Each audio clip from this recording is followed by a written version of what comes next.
xiisada siyaasadeed iyo tan amni ee ka taagan gobolka Gedo ayaa soo jiidatay indhaha beesha caalamka kadib markii bilihii ugu dambeeyay uu iska horimaad dhinaca amniga ah iyo mid siyaasadeedba uu ku dhex maray dowladda federaalka iyo maamul goboleedka Jubbaland. Dhowaan xubnaha golaha ammaanka oo fadhi ka yeesha arrimaha Soomaaliya waxay walaac ka muujiyeen xiisadaasi. Wakiilka u hadlay dowladda Mareykanka waxay jeedisay baaq ah in ciidamada amniga aan loo isticmaalin loolanka siyaasadeed. diblomaasiyiinta caalamiga ah ee ku sugan magaalada Muqdisho waxay hore ugu baaqeen in indhaha iyo xoogga loo jeediyo la dagaalanka al-shabaab balse aan isku soo jeesan. Haddaba hardanka gobolka Gedo iyo cawaaqibka uu ku yeelan karo hannaanka federaalka ayaa ah mawduuca galka baarista ee toddobaadkan.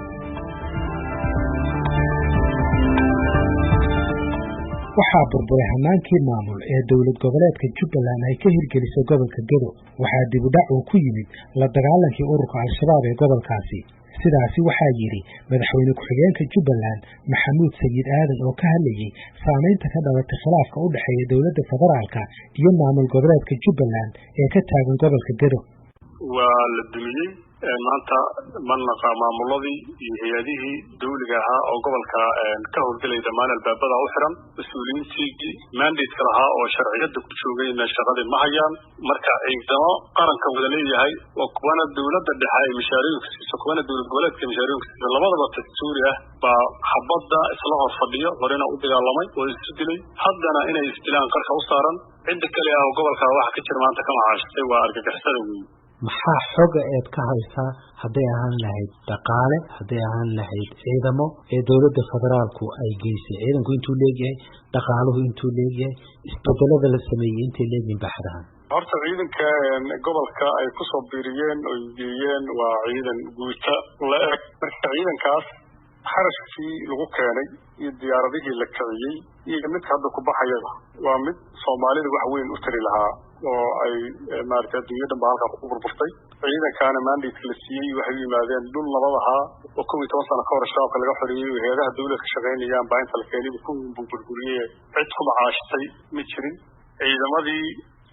ama Jubbaland ay bixinaysa kharashkooda daraawiishta ahaa ama xoogga dalka bixinayeen ama nabadgelyada bixinayeen ama booliiska bixinayay oo maanta shabaabka la dagaalamay oo furmaha ka baxay oo ayaga is hor fadhiyana marka la fiiriyo waa ciidamo marka dhinac walba laga eego laba guuta aan ka yareen oo gobolkaas ku filnaa. marka xagga xamar marka la fiiriyo dhaqaalaha loo adeegsaday waa dhaqaale fara badan maxaa yeelay dhammaan ciidankaas diyaaradaha lagu keenay wax kasta u baahdaan hadday maanta u baahdaan hal hore in lagu soo xoojiyo diyaarad baa lagu keenaya. laakiin mid ka mid ah mas'uuliyiinta dowladda u magacowday degmooyinka gobolka Gedo waxa uu isagu qabaa in dowladda federaalku ay ku saxsanayd tallaabada ay qaaday. Cali Shariif Cabdullaahi waa gudoomiyaha cusub ee degmada Buurdhuubo oo uu magacaabay maamulka cusub ee gobolka Gedo oo taageera dowladda federaalka. dalkan dowladii Soomaaliya federaalka dalka mas'uulka kadib markii maamulka Jubbaland Axmed Madow hogaaminayay ay ka amar diideen dowladii federaalka ee Soomaaliya musuqmaasuq iyo dhibaato iyo kaliyeystay Axmed Madow oo deegaanada dhibaato badan ku sameeyay kan horiyimid shacabka deegaanka deganaa oo caqabado badan ay kala kulmeen yaa waxaa la go'aansaday dadkii deegaanka joogay ay isku tashtaan dowladda Soomaaliyana ay gacan siiso oo lala dagaalamo lagana saaro hogaamintooda iyo dhibaatada iyo caqabada ay gobolka ku hayeen maadaama dalka ay dowladda Soomaaliya bad iyo barfi iyo dad meel kasta ay Soomaaliya ay mas'uul ka tahay aynu hoggaansanay waayana waxaa la go'aansaday maamuladii ayaga ay xukuumeen iyo cid u shaqeynayay in deegaanka laga saaro maamulo cusub oo dowladda Soomaaliya la shaqeeyo oo dadka shacabka u shaqeeyo oo cadaaladna deegaanka laga dhisay. khilaafkani waxa uu sii xoogoobay intii ay socotay doorashadii hoggaanka ee Jubbaland sanadkii hore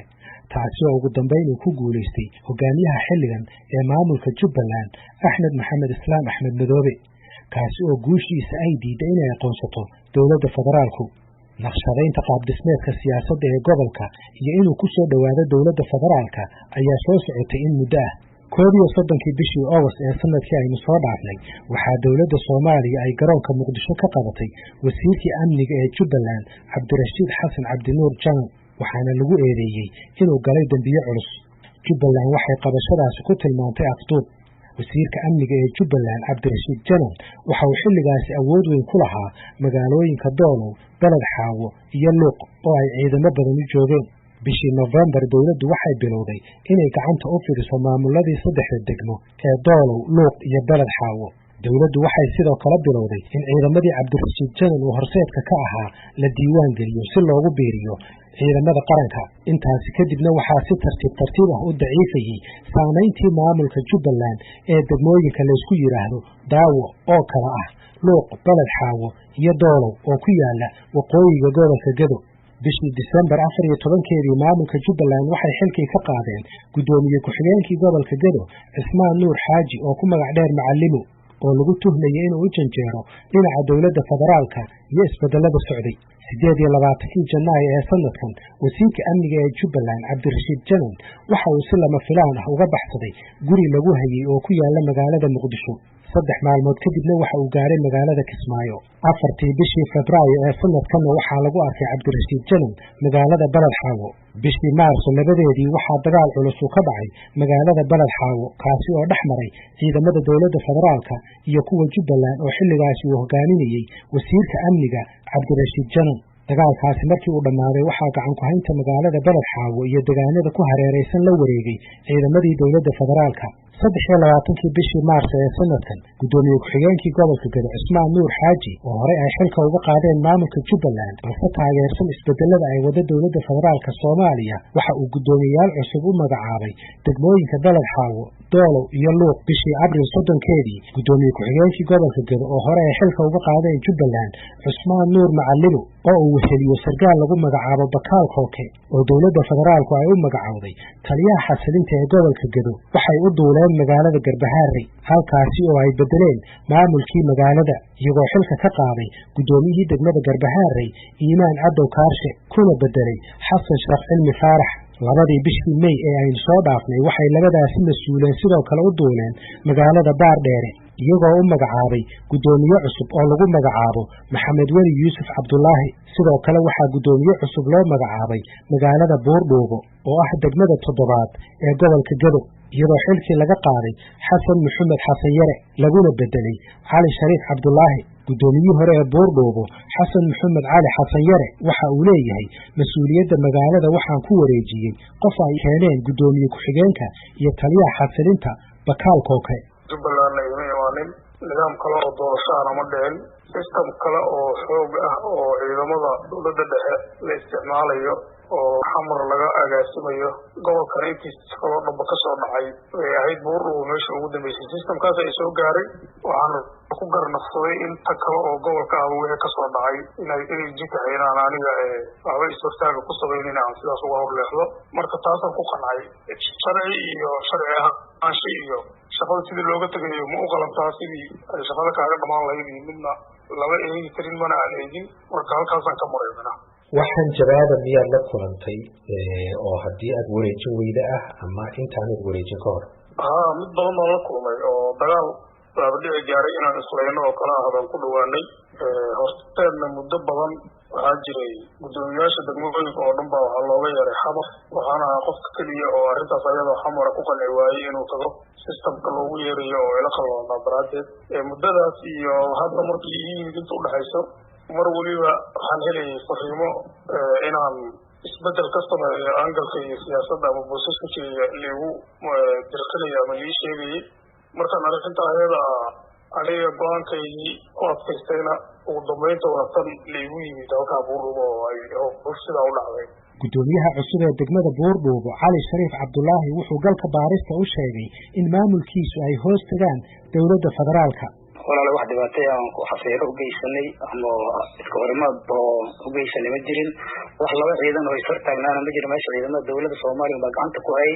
ilaa haddana ayaga baa gacanta ku hay amniga sugay. aan u soo laabtay magaalada Buurdhuubo sidaad kula wareegtay bal iga waran ma si nabad ay ahayd mise maxaa ku raajojo? walaal si nabad oo amniya oo wanaagsan baan kula wareegay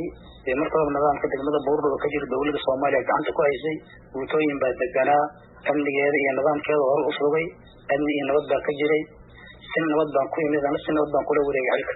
20kii bishii May ee aynu soo dhaafnay wasiir ku-xigeenka wasaaradda arrimaha gudaha ee Jubbaland Cabdiraxmaan Maxamed Xasan oo taabacsan dowladda federaalku waxa uu magacaabay gudoomiye cusub oo uu yeelanayo gobolka Gedo xilkaasina waxa uu magacaabay Cismaan Nuur Xaaji Macallimo. oo horay guddoomiyaal degmo oo taageersan dowladda federaalka ugu soo magacaabay 6 degmo oo ka mid ah 7 degmo ee gobolka Gedo. Galka baaristu waxa uu la xiriiray wasiir ku-xigeenka arrimaha gudaha ee Jubbaland Cabdiraxmaan Maxamed Xasan oo taageersan dowladda federaalka, waxaana uu ii xaqiijiyey inuu isbedeladaasi sameeyey. hase yeeshee kama uusan jawaabin codsigaygii ahaa inuu waraysi rasmi ah siiyo barnaamijka galka baarista. Galka baaristu waxa uu sidoo kale la xiriiray Bakaal Kooke oo ah sargaalka ay dowladda federaalku u magacowday xasilinta gobolka Gedo, isaguna ilaa haatan kama uusan jawaabin codsigaygii ahaa inuu waraysi siiyo barnaamijkan. Galka baaristu sidoo kale waxa uu la xiriiray wasiirka arrimaha gudaha ee dowladda federaalka Cabdi Maxamed Sabriye iyo Ismaan Nuur Xaaji Macallimu, guddoomiyaha cusub ee gobolka Gedo ee taageersan dowladda federaalka. Labadooduna kama aysan jawaabin telefoonadii aan u diray. haddaba maxaa saameyn ah ee ka iman kara xaaladda siyaasadeed iyo tan amni iyo weliba isbedelada ka socda gobolka Gedo? Su'aalahaasi waxaan hordhigay Cabdirashiid Khaliif Xaashi, agaasimaha macadka siyaasadda iyo daraasaadka ee Heritage. habkan Kenya la adeegsanayo oo qalabka la saarayo oo Ethiopia la adeegsanayo qalabka la saarayo oo markaan inta xogaa yar fursad hela uu istahayo maanta tabareeday waxaad taqaaqi waxaasoo dhan 20-30 sano Soomaaliya xaaladii ku saxay ku jirta oo 2000 baan Soomaaliya siyaasadda ku soo biiray 2000 dowladda afan ka shaqeynay xajirka wasaaran ka shaqeynay markaas dhibaato ka taagneed oo Ethiopia baan qeyramaan bayo security council waxa soo raaqan qoreynay oo aan ka saar dhahaynay Soomaaliya bakinsanay kuwan wad qeylnay markasta 20 sano ka hor bixin darkii ay Cumar Xaaji iyo Xasan Daahir oo wasiir waqtigaas ay isku haysteen. marka runtii haddii aan dowladnimada la wanaajin had qof baa lagdahayaa hadii